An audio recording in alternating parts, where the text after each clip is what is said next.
Today's German Grand Prix. Formula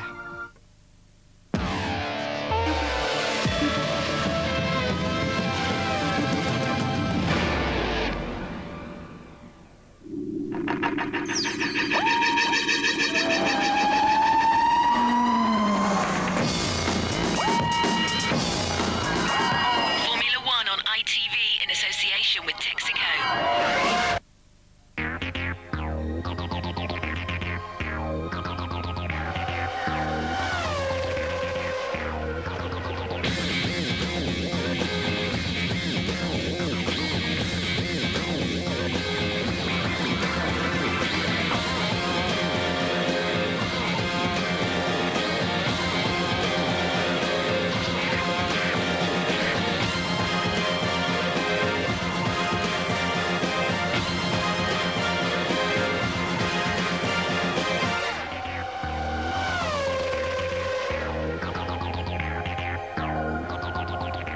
The circuits don't come much bigger or faster than Hockenheim, Germany's monster track, the stage for round 12 of F1 2001. Hello there, welcome to our review of the German Grand Prix. Michael Schumacher coming home this weekend, determined to put his world title even further out of David Coulthard's reach. But in qualifying, they are both upstaged by the British team, who are very much back in business with the big hitters. Williams' mighty BMW engine is made for straights like these. For a while, though, it's Ralf Schumacher who looks set to delight his home fans. But teammate Juan Pablo Montoya hooks up a scintillating lap to snatch pole position by just 19 thousandths of a second. Häkkinen's the only one to get close, ahead of the championship leaders. So, the first all-Williams front row for more than 3 years, and Montoya's first F1 pole. Silverstone winner Häkkinen keeping his good form going, ahead of the championship leader. Coulthard sandwiched between the Ferraris, leaving himself plenty to do from 5th. Another powerful showing from Sauber's young guns on row 4. Things looking up for Jaguar, De La Rosa's best qualifying of the season. More troubles, though, for Jordan, Trulli's worst. Irvine frustrated out of the top 10. Villeneuve's BAR continuing to underperform. Teammate Panis not far behind alongside Alesi's Prost. Jordan stand-in Zonta, 15th ahead of Bertie. The Benettons well off the pace. A nightmare for Arrows, Vinaldi ahead of Verstappen, and bringing up the rear, the Minardis, Alonso and Marquez. It's the German Grand Prix then with Martin Brundle and James Allen. So it's going to be an all-action start, no doubt, into this fast first corner, 110 miles an hour in normal circumstances. 3 lights, 4 lights, 5 lights. You know what happens next. Go! Great start by Montoya, but Ralf Schumacher's away well as also alongside him into the first corner, and one of the Ferraris has been left behind. It's Rubens Barrichello. No, it's Michael Massive Schumacher. accident. Luciano Berti rolls it. Luciano Berti got tangled up in a huge roll. That's sure to bring out the red flag, Martin. I think it'll have to be. It's Michael got away slowly and then just did not accelerate properly at all as Rubens Barrichello is up the inside, and there is the damage. Once again, Michael Schumacher out of this race in the first corner, but the car parked absolutely in the middle of the racetrack. Surely they will a red flag it. The safety car is standing by, it says on the computer. That's obvious.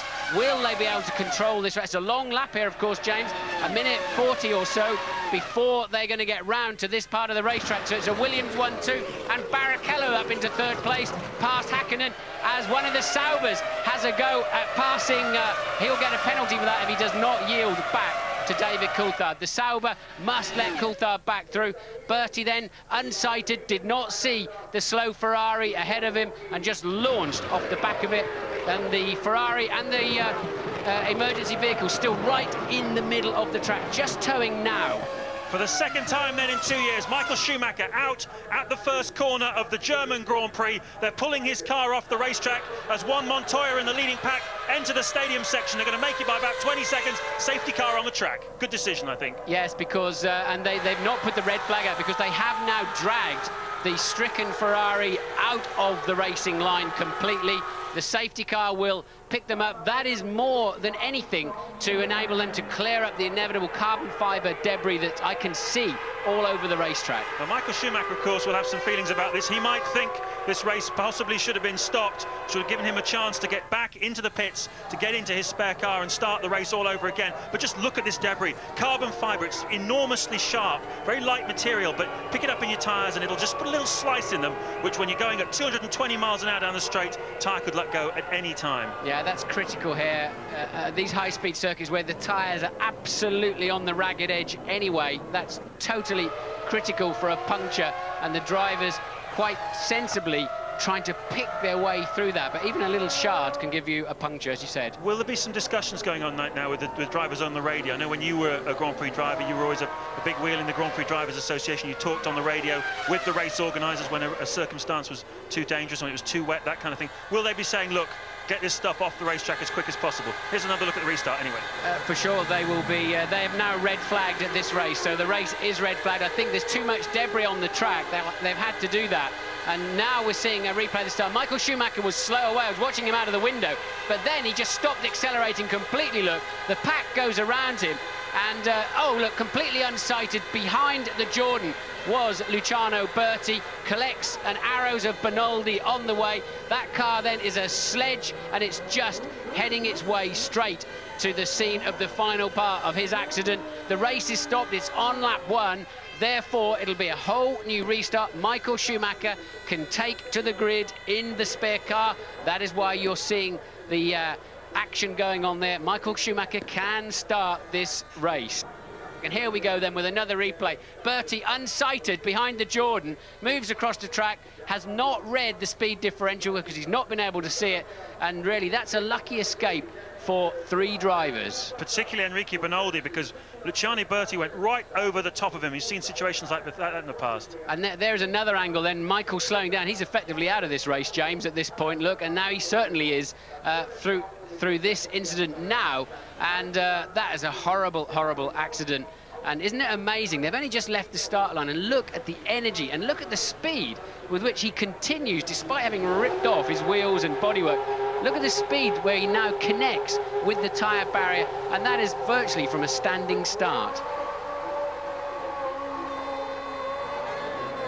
Everything is in place. 2 lights, 3 lights go on, 4 lights, 5 lights, and for the second time this afternoon, it is go! Montoya away well, also Ralf Schumacher. Michael Schumacher much better, but Coulthard right alongside him into turn 1. Who's going to come out in front? It's very even Stevens between the two of them. Berti, not surprisingly, rather tentative through that corner for the first time, but Coulthard and Michael Schumacher are going at it hammer and tongs, and Rubens Barrichello looks to make a move.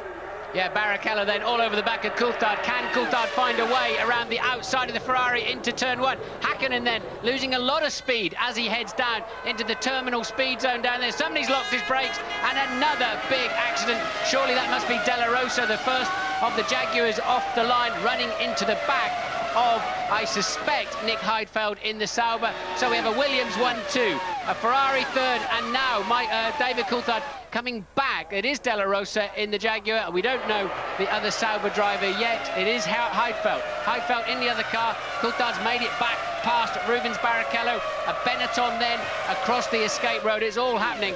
Will they have to put the safety car out again? And still, the Ferrari and McLaren absolutely side by side. That's Barrichello and Coulthard one more time. That's going to get tight. That's going to get very tight. Barrichello getting smart there, realising it wasn't going to pay off. And look how much more grunt he's got coming out of that chicane.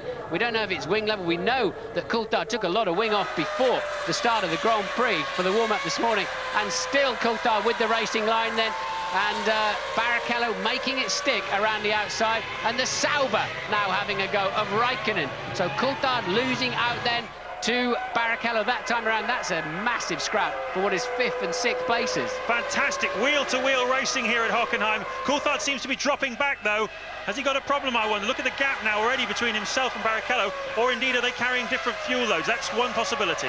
Coulthard went wide in the first part of that Sud curve, so that's why he dropped back. Coulthard getting right up into the marbles at the top there. So Montoya leads then, James, from Ralf Schumacher by 1.4 at the end of the first lap. Yes, then it's Michael Schumacher third. Here's the accident again, Martin, as De La Rosa hits into the back of Heidfeld. Just misjudged his braking point from the looks of things. And Barrichello now lining up Mika Häkkinen. So are the Ferraris running lighter, or are McLaren just way off the pace at the beginning of this Grand Prix? They were some 5 seconds adrift at the end of the first lap already. So McLaren under pressure, Ferrari holding station really. Michael looking pretty strong there in third place actually, at least still got the Williams in sight down the long start-finish straight here. And look at Barrichello then all over the back of Häkkinen. Never mind Barrichello, look at the gap now between Montoya and Ralf Schumacher, over 2 seconds. The Colombian is really pushing hard, pulling away from his young teammate. Similar age, both 25, within the heart of this Williams team, and they're both desperate to make their mark. Some great scrapping going on also through the field. Barrichello and Häkkinen very close together in the battle for 5th place as well. Jenson Button fans, he's 13th at the moment, not bad, up from 17th on the grid. Montoya sets a new fastest lap. Yeah, remember Montoya led the Brazilian Grand Prix, and Barrichello, look how close he is now. Häkkinen will have to go to the inside, but the sort of speed differential we saw last time around, Barrichello can go right down the outside, and that was like taking candy from a baby, wasn't it? That was so easy, because really when the drag is coming in heavily at the end, they're doing 220 miles an hour at the end of those straights, really the Ferrari looked a lot cleaner through the air. Whether it's wing level or whether it's just aerodynamics, we don't know. Whether it's fuel, indeed. You mentioned before they could be running a little bit light. Gerhard Berger won this race back in 1997 on a 2-stop strategy. Let's have a look at it from Mika Häkkinen's perspective. Just breezes past, doesn't he? Absolutely, and I can see now that that's earlier in the race, actually. I think that's how Michael took third place at the start of the Grand Prix, James. That's down the outside, and Häkkinen's car seems to hit a brick wall, doesn't it, and just stops accelerating, and they're just into the early part of the braking zone anyway there, and the Ferraris menacingly, and there is the accident behind. De La Rosa miles out of bed with his braking, panicked really. Once he realised he was a bit deep, just hit the middle pedal, and it did not slow down. It will never slow down while you've got your wheels locked up. It's just the same as on the road. And Montoya then, his lead up to 2.5 seconds last time around. And that's a Jordan with some damage by the looks of it. Looks like he's got his front wing hanging out and and there it's gone now completely. And Ricardo Zonta not exactly covering himself in glory on his Grand Prix debut with Jordan. Here's, well, what he did. Yeah, he's just tagged, look, and that's a very high-speed middle part of the track, and he went to use the slipstream he'd picked up, and the piece of road he was aiming at just disappeared as the arrows pulled across in front of him. It wasn't too dramatic, it just was, well, that could have been a very nasty incident. Jordan will want to forget the 2001 German Grand Prix as Zonta comes into his pit. It's all part of the soap opera of Formula One, though, isn't it? You can go from hero to zero very quickly, but you can also go from zero to hero as well in this game just as quickly, and Eddie Jordan knows that only too well. Let's talk about a man then who's turned his fortunes around. That's got to be Juan Montoya.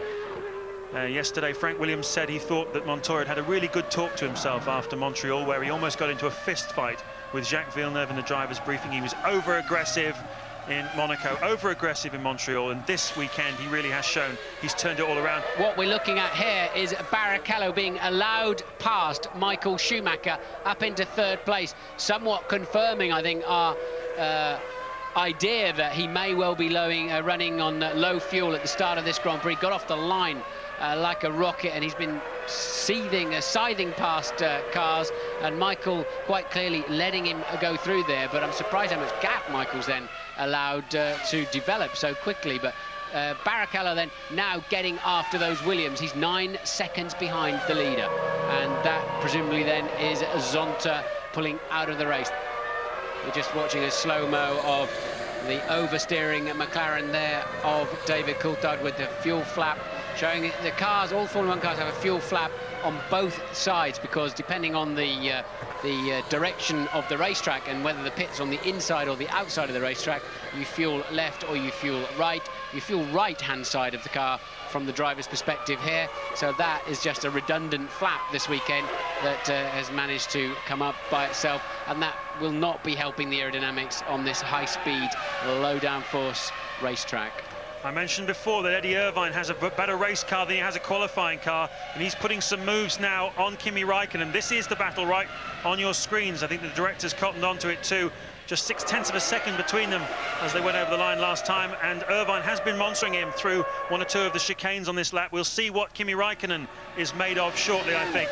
And here's the scrap going on for 9th place. Trulli is leading from Villeneuve and Panis in this scrap. This is really the middle race, with the BARs and the Jordans scrapping it out for perhaps the last of the points positions. But at the moment, you have to say Sauber have got the upper hand on these two teams. Not what we expected, but it's certainly what's being played out here. And I think Panis is ahead now, isn't he, of Villeneuve? So Panis somewhere has snuck past Villeneuve to take that 10th place. Yes, indeed, he has. So 3 Honda engined cars then, a line astern, the other one out of the race with Zonta tripping over early on, tripping over an Arrows and losing the nose and probably damaging the suspension as well. And this is a very good scrap in the middle of the field. 9th, 10th and 11th then. But if, I tell you, if those Williams are one stopping this afternoon, this is a whitewash, because they're romping away a second and a half per lap from the Ferraris and the McLarens in particular. And if they only have to stop once this afternoon, they're going to win it by a country mile. It's Montoya turning the same sort of lap times on this last time through as Barrichello, so he's going quickly as well. We think he's running low fuel. Gives you an idea of the kind of pace of the Williamses at the moment. This is a good scrap though. Olivier Panis in the white BAR, chasing down Jarno Trulli in the yellow Jordan. The scrap for 9th place. Yet Jacques Villeneuve has either been passed by his teammate or allowed his teammate through to attack Trulli. This, of course, the battle for honour amongst the two Honda teams. A fierce scrap between them this season, both using the same Works Honda engine. And this is really a racetrack where you can see whether the chassis is better. He's making a move. Yeah, he's making him go the long way round, is Jarno Trulli. And has Panis got enough at the end of the straight? No, he clearly has not. And he really got on the brakes quite early there, did Olivier Panis, realising it wasn't going to work that time around. With Ricardo Zonta. Ricardo, Eddie said to me just before the race, I'm having a nightmare weekend. I think you just added to that. What happened? The race was quite okay. You know, the car seems okay in the race, but when Verstappen made a mistake on the chicane, I catch his toe and I was going to overtake him. You know, I was beside him and he just closed the door. You know, I don't know if he didn't see me there, but I was completely beside with him and I, you know, touched my front wing, then was going my race. You're trying to keep this drive, not really the race you wanted. Yeah, it was a very difficult weekend for me. You know, of course I felt some pressure, but I made some mistakes on the weekend, also some reliability problems. You know, it was very difficult. Thanks, Ricardo. And there you saw Panis finally getting braver on the brake pedal down the outside of Trulli. I don't really know why Trulli allowed that apparently to happen so easily, but Trulli looked like he was on the ragged edge trying to slow down as well on the inside line. And Trulli now picking up the toe and coming back, but he does not. He tries to have a go at the last moment. That was really clumsy, totally clumsy of Trulli. He was going to have a go, he's shaking his head in the cockpit, and rightly so. Like, I'll have a go, no I won't, yes I will after all, and that is the net result of a silly spin. I could have done that. Ridiculous by Jarno Trulli, very strange mistake. Montoya leading then on lap 12 by 6.7 seconds from Ralf Schumacher, 7.4 seconds now as they cross the line. He really is in control of this motor race, but there's a long way to go yet. We haven't had the pit stops. An awful lot can still happen. Here's another look at the move. Yes, and Trulli then locking up on the inside. This is the first chicane. And then, no, sorry, it's the second chicane. So it was almost a carbon copy of what happened when he went up the inside of the previous chicane to that.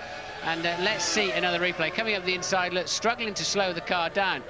And, well, just a silly, pathetic spin, really, wasn't it?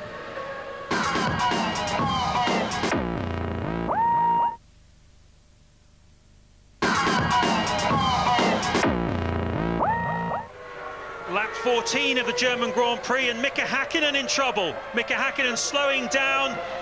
Fluid coming from the back of that car. The McLaren mechanics look like it's all over. He thinks it's all over. It definitely is.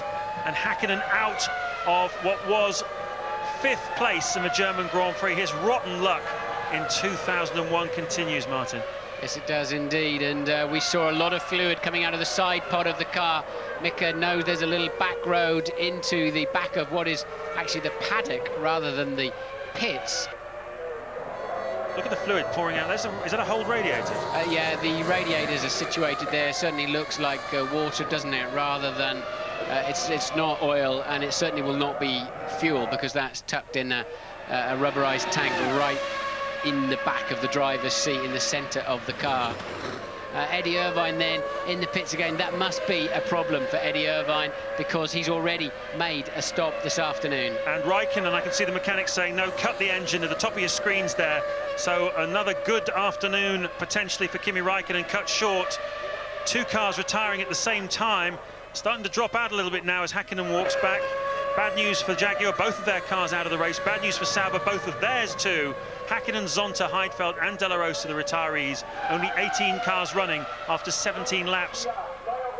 David Coulthard defending his corner heavily there, and that's where we saw Barrichello pass earlier in the race when he had a lighter fuel load, and Coulthard really seemed helpless down the straights, didn't he, with the Ferrari in his slipstream.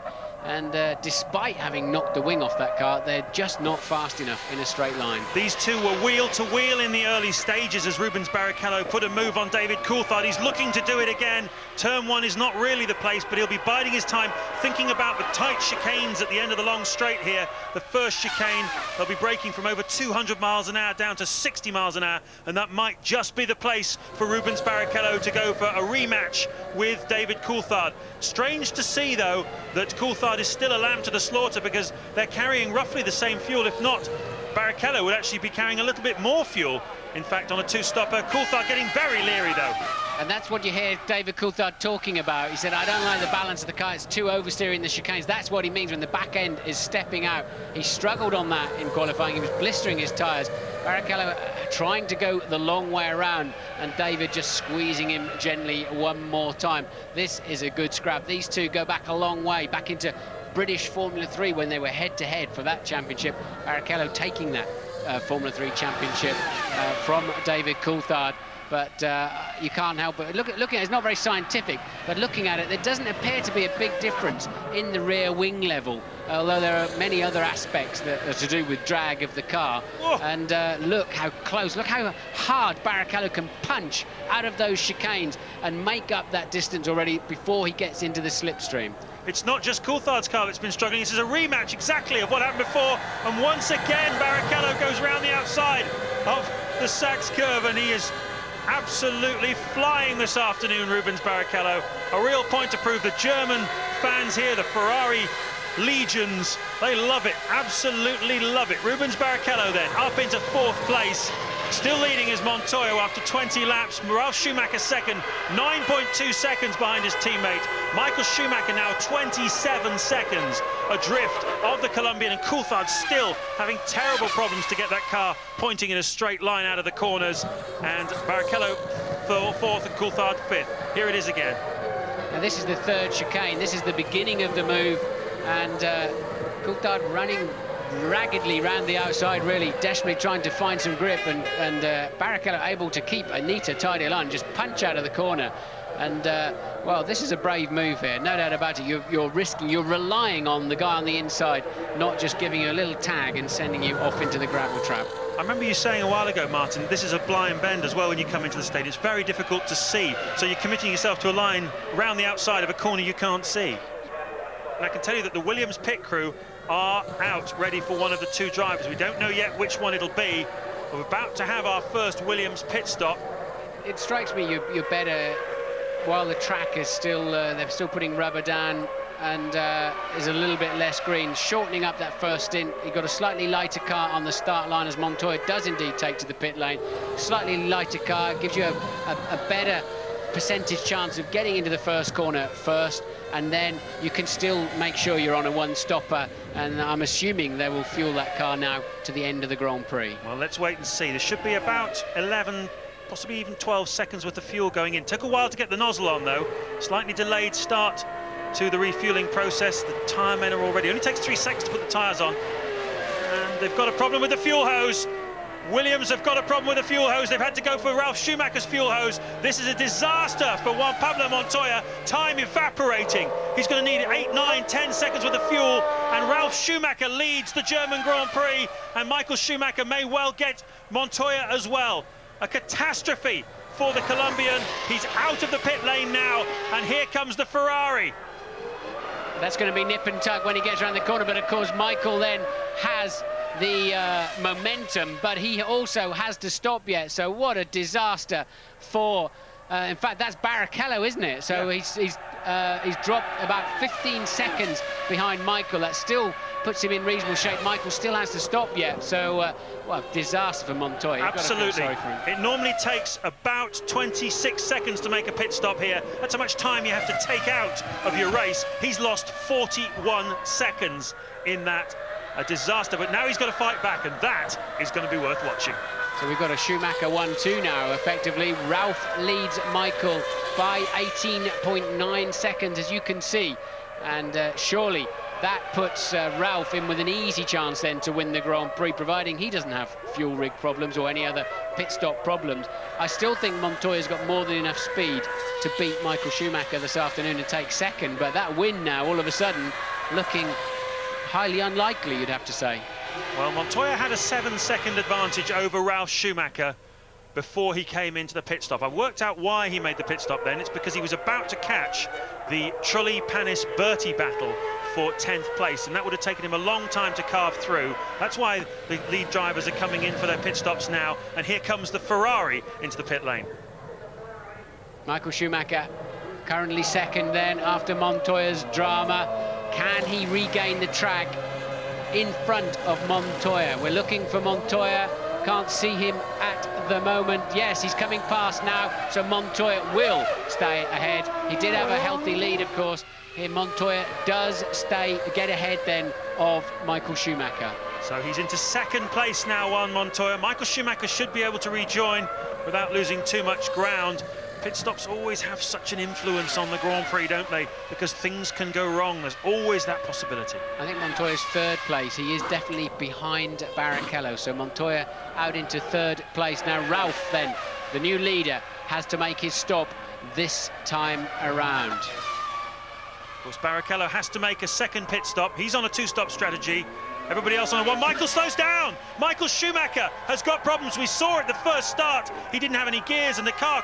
He's only just made his pit stop and something has gone catastrophically wrong. He's not pulling off the racetrack though, which is a strange move for him.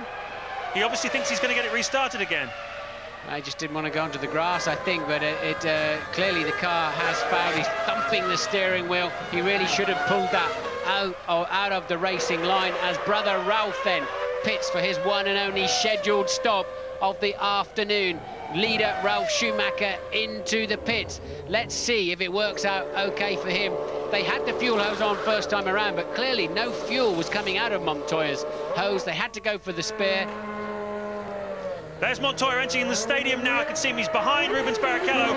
Ralf Schumacher is going to regain the lead of this race. It's all turned around. It's all going off here at Hockenheim. Michael Schumacher's out. Mika Hakkinen is out. Ralf Schumacher is now leading, and we've got Berti off again. What an eventful afternoon he's having. And that's turn one, where, of course, he's already been in those... in that conveyor belt with the incident on the first start. So Berti, I think you'll see him coming through the picture, just missed his braking point on the way in. It's very bumpy on the way into that corner. It is easy sometimes for the chassis to just bottom out and you just miss the turn-in basically and go straight into the gravel trap. And there's Michael Schumacher waving out. There's quite a big grandstand out there actually down at that first chicane.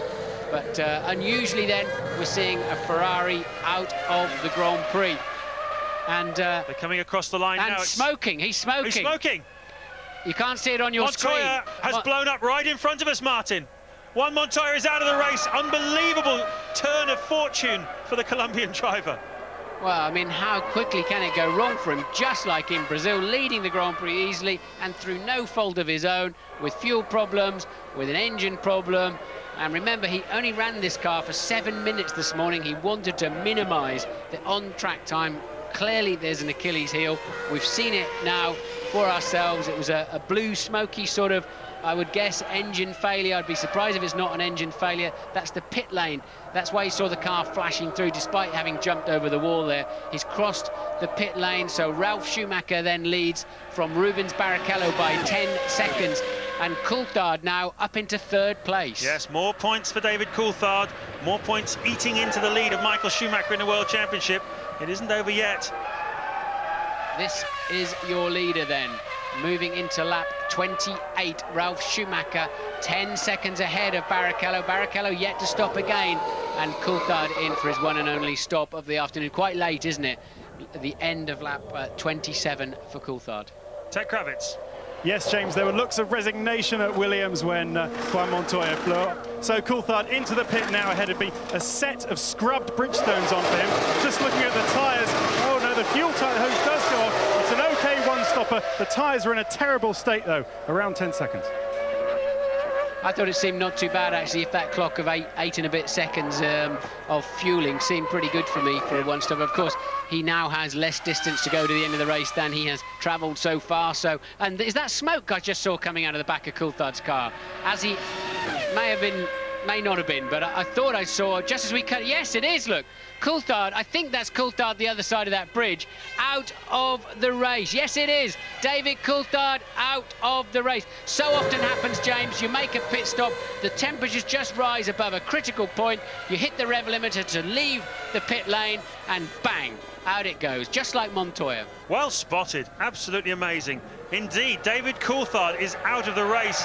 The front runners dropping like flies. We've only got 2 cars from what are considered to be the established top 3 teams still running in this German Grand Prix, and they are Ralf Schumacher and Rubens Barrichello.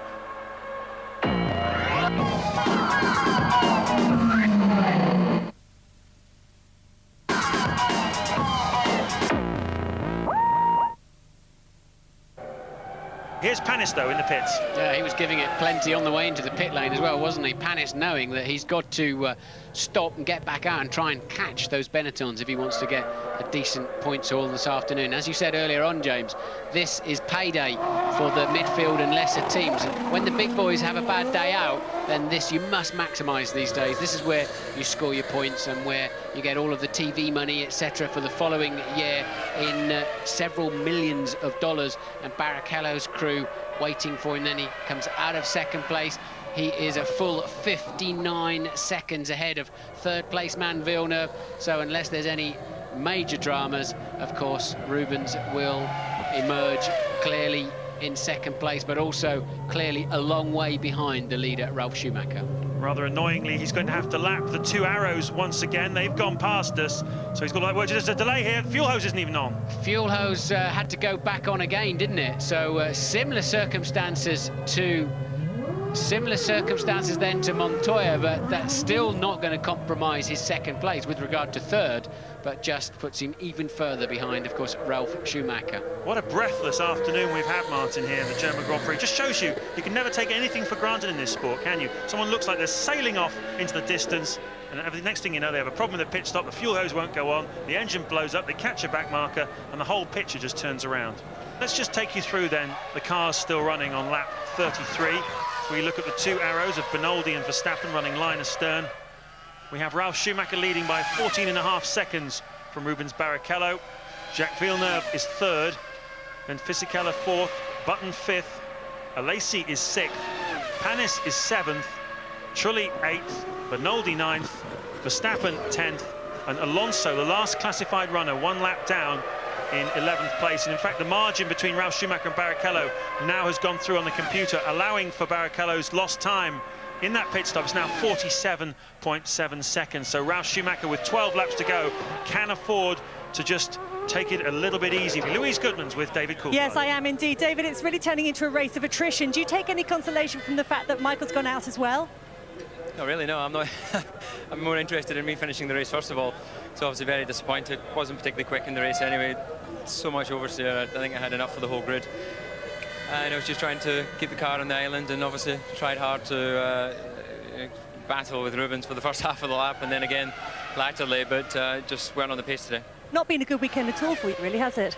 No, it's been a very difficult weekend. Balance of the car has been somewhere else, and we haven't been able to achieve it. And then obviously I was a bit worried when I saw Mika have the problem, because we've been pretty reliable all year, but obviously this is a unique circuit, and after the pit stop it was obviously just too much for it.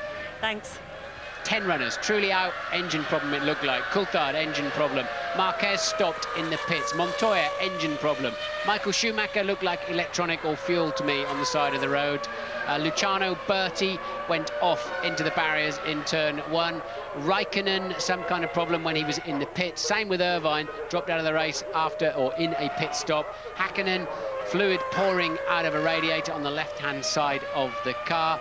Zonta, what happened to him? That's a long time ago, isn't it? Heidfeld knocked out of the race when De La Rosa, the first retiree, smashed into the back of him at the first chicane of the second part of the race. There was a restart because there was a big accident. Michael Schumacher's Ferrari lost drive heading down to turn 1 of the first start and was slammed into the back of by Luciano Berti. Debris all over the racetrack. They had to restart this Grand Prix. You're looking at the battle, and it is a battle for 5th place between Jenson Button and Jean Alesi. Button doing extremely well to keep the Frenchman behind him. We know how hard Jean likes to charge. He's had points already this season. He's hungry for more. Button desperate to get as many points as he possibly can. It's been been a very barren season for him. His teammate Fisichella is 7 seconds ahead of him, and he would dearly love to just keep exactly where he is now for these remaining 5 laps. That's the 2 Arrows cars. They've only got 1 point so far this season. They're not going to get anything today. They've been together pretty much the whole race. Enrique Benoldi has been in front of Jos Verstappen, his more experienced teammate. And Benoldi extremely lucky still to be in this race. He had Luciano Berti vaulting over the top of him at the first stop. But it looks like Verstappen is now putting some moves on Benoldi. He wants to get past him. You can see Benoldi getting past Verstappen here. Yeah, it's Benoldi down into the 3rd chicane. Does he make the move stick? We assume he did, because later on we saw him ahead of Verstappen, so that's a really good scrap for 8th and 9th. They're over a lap behind, unfortunately, so they're probably best part of 5 miles behind the leader in this race. Such is the pace of Ralf Schumacher. Staggering, isn't it? He's backed off a bit now, though. He's only got 2 laps to go. In fact, he's only got 1 lap to go at the end of this one, Ralf Schumacher, and his lap pace has dropped off into the 1:47. There's Rubens Barrichello. He'll be reasonably pleased with his afternoon's work. Started this race 6th on the grid, managed to get himself up into 2nd place. And Jacques Villeneuve will be happy as well. He qualified outside the top 10, and it looks like he's on his way to 2nd podium of the season for the British American Racing Team. They'll go away with their heads held high. They will not overtake Jordan yes, they will overtake Jordan if he gets 4 points. Yes, they'll move into 5th place in the Constructors, BAR, ahead of Jordan if he finishes there. And look at Button now. He's moved up behind Fisichella to just 0.8 of a second. Whether Fisichella was in traffic or made a mistake, I don't know, but Button then suddenly in sight of 4th place man Fisichella, and Alesi relentlessly charging them down, fighting hard with the steering wheel. Very aggressive style, Jean Alesi, almost unnecessarily aggressive, but they're then 4th, 5th and 6th. But Ralf Schumacher has left turn 1 for the final time of this Grand Prix, and still round there at the 3rd chicane. He's got the whole stadium to go yet. His 2nd place man Barrichello 50 seconds behind, although of course that's not all on track performance. Barrichello lost a good 20 seconds when the refueling rig did not function properly. Yes indeed, and he started a long way behind on the grid as well, and he was on a 2-stop strategy, so he's done well this afternoon, Rubens Barrichello, to give Ferrari something to take away from here. They won't be too unhappy though, because their main rival in the championship, David Coulthard, is going to go away empty-handed. And that really gives Michael Schumacher a very comfortable position. 37 points. He is in front with 5 Grand Prix to go. But today has proved, I think, that even though the championship looks like it's heading Michael Schumacher's way, we still have some extremely exciting Grand Prix racing in front of us in the remainder of this season. Anything can happen in the remaining races. Williams look like they're strong. They're going to fight back. And it's going to be great, I'm sure, between now and the end of the season.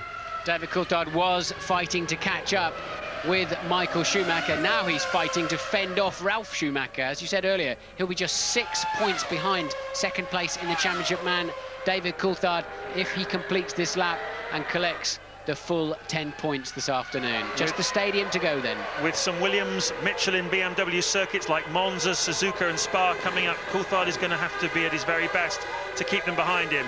It's been about Williams BMW all weekend. It was about Montoya in qualifying, and for the first 20-odd laps this afternoon, it was also about the Colombian. But right now, it's about Ralf Schumacher. The 25-year-old younger brother of the local hero wins his third Grand Prix of the 2001 season. Well done to everybody at Michelin, Williams and BMW, and well done to Ralf Schumacher. A very solid drive from second place on the grid.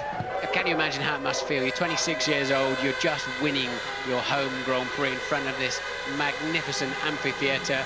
Mostly Ferrari flags waving, it has to be said, and that's why there's such a din as second place man Barrichello crosses the line. His strategy this afternoon was very much to get him on the podium. It was not one to win the race with, and that's certainly mission accomplished in that respect then.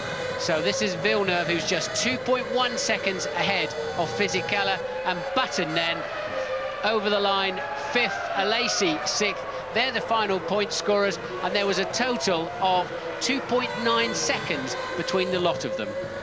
It's a home win for Ralf Schumacher, no doubt about that either. And isn't he happy? There's Michael Schumacher going out to celebrate his brother's success. I wonder if Ralf actually noticed him. They love a hometown victory. 100,000 air horn blowing, flag waving Germans. It's been a wonderful afternoon of motor racing, high event and high drama. Third win of the season for Ralf Schumacher, and a few more, I fancy, before this season is over.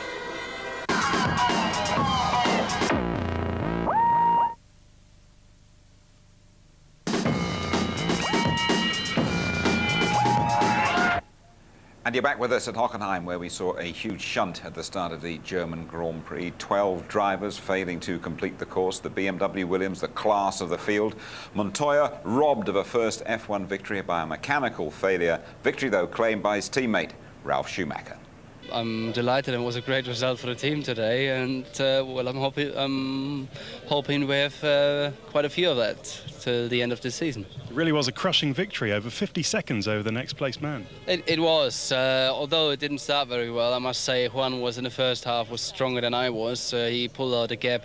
But that time I had a few problems with my brakes, and I must say car, I think the first set of tires wasn't as good as well, so I decided basically just to save fuel and engine because I knew that it was tough for the engine here. It was a hard one, but a fair.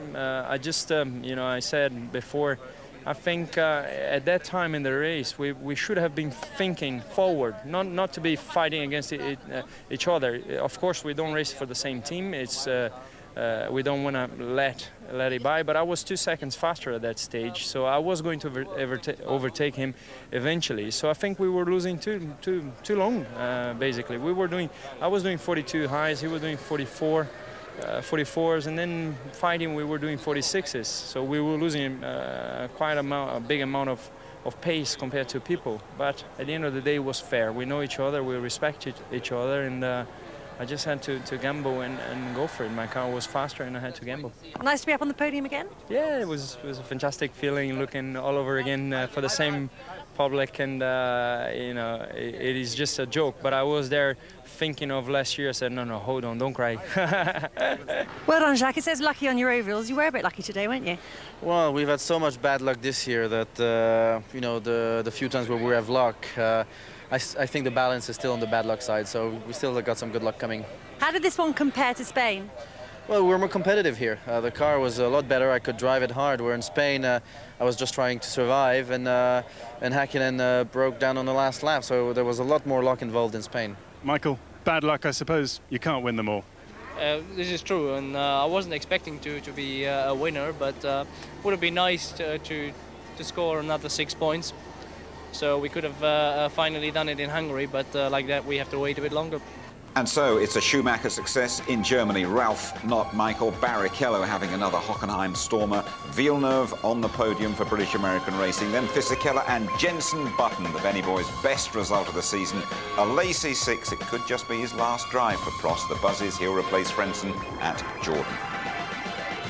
No change at the top of the Drivers' Championship. And if Michael Schumacher wins in Budapest, he is world champion again. Ralf Schumacher overtaking Barrichello. As you were, though, for Häkkinen and the unlucky Montoya. Ferrari miles clear in the constructors, Barrichello scoring 6 today, but Williams closing in on McLaren, and they might just fancy their chances on the high-speed circuits coming up. BAR, though, relegating Jordan to 6. Tony Jardine, let's have a look at the start of this German Grand Prix. A very dangerous time, Jim. You know, as I've said before, you know, it's like an aircraft at takeoff and landing time, and this might get Michael Schumacher to call for guards over the rear wheels, because that is what can happen. That happened to Luciano Berti, launching himself over the back of Michael Schumacher's Ferrari, nearly collecting Bonaldi at the same time. The Ferrari having difficulties with its gearbox. Great survival story, fortunately for us and for Grand Prix racing, because of the increased safety structure around the driver. The safety cell now, it's insisted. Here from another angle, look at it, unsighted driver. He can't see. This is what can happen. It's happened before. Paletti did it in '82.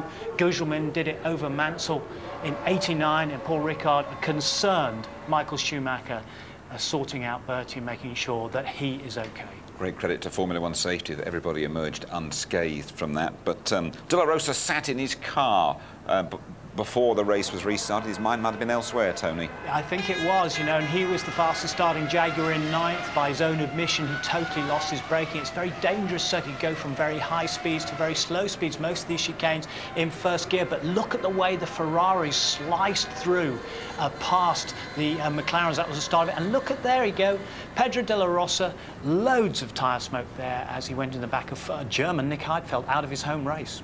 Martin Brundle picked out Juan Pablo Montoya as his driver of the day. There's a strong lobby for Rubens Barrichello in this particular room. Well, yeah, we were both highly impressed. He was good. He was on a two-stop strategy, but look at him. You know, even off the start here he was, along with Michael Schumacher there, and going through the McLarens there, and Rubens was aggressive, he was measured, and then when he was chasing his old adversary, David Coulthard, who remembers British Grand Prix in the year 2000, round the outside of him, coming into the stadium, very, very fast, 190 miles an hour. He sticks with it, and he got past David, and he got up onto the podium in 2nd place. Well done, Rubens. Michael Schumacher causing that accident at the start. Another miserable experience for him at the German Grand Prix. I'm afraid so. A real bogey track for him. He's only won here once, and that was in 1995. Now, could this be the start of a bad patch for him? Last year he had 3 on the trot in Germany and Austria and France, but perhaps it's coming too late for poor David Coulthard, because he should have been there to capitalise on the 3-times world champion going out, but unfortunately, you know, David went out as well. It looked all set up for the Colombian Montoya, so confident, driven so well, and then things happened for him. Yeah, well, this is Gerhard Berger, who's BMW competitions director, said we've got to get it right in the pits. There was a problem with the hose. They had to switch from Montoya's hose onto Ralf Schumacher's hose. Already his cause was lost, and then a little bit later on, running at nearly 70% full throttle on this tortuous circuit, it really, really puts a strain on every component on the car. Bang goes the BMW V10, and poor Juan Pablo, who I really think is getting it together so well and is going to be beating Ralf, I think, regularly towards the end of this year, was out. It will win soon, for sure. Stormed out of Hockenheim, muttering things to himself. David Coulthard was a bit more relaxed, because this can't have been totally unexpected what happened to him in the race. No, he had to pull out of the Monza test, which replicates this very fast circuit here with food poisoning. The car wasn't right all weekend. It was chewing its tyres. He had a lot of oversteer. Unfortunately, very, very slim chances for David. Heck of a race, though. Fabulous race. Really enjoyed it. Thank you very much indeed, Tony. 3 weeks' time, we go to the Hungaroring in Budapest, the full ITV service for you throughout the weekend, qualifying 11:30 on the Saturday, pre-race show from just after midday on the Sunday, highlights 11:50 and repeated ITV2 on the Monday at 7. So we take a 3-week breather. When we get down to business once again, Michael Schumacher will be looking for one more victory to restore family order and become world champion again. Good night to you all.